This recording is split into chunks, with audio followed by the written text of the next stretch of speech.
So I decided to go into law enforcement when I was 15, 16.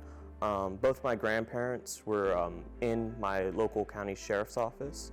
My grandmother was the first female lieutenant detective in the county office, and my grandfather was part of the SWAT team.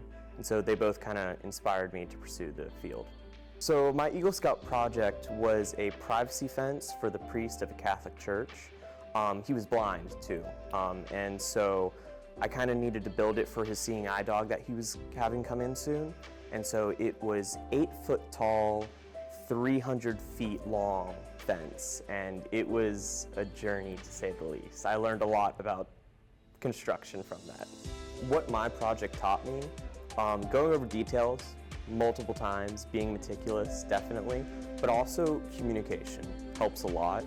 Having to communicate with local county services to make sure I wasn't hitting pipelines, communicating with the priest to make sure he got what he needed and wanted, and then communicating with my fellow scouts to make sure they knew what they had to do.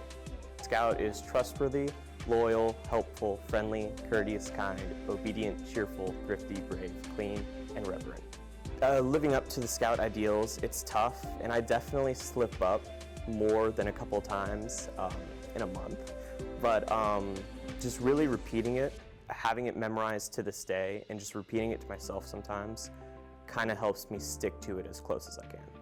My capstone project, it was interesting to say the least. I was definitely kind of the first person to do it, so that led to a lot of experimentation and first contacts with volunteer groups and everything. I ended up working with the International Institute of New England. They help refugees and immigrants come into the local Lowell, Massachusetts areas and Manchester, New Hampshire areas. What I mainly did was help with food bank deliveries and sorting through and all that. And so just being able to get food to families and people who need it definitely was a nice feeling. The mark that I want to make in this world is just simply to one person who's in need or in help and they have nowhere else to go. I just want to be the person who can point them in the right direction and give them the help that they need.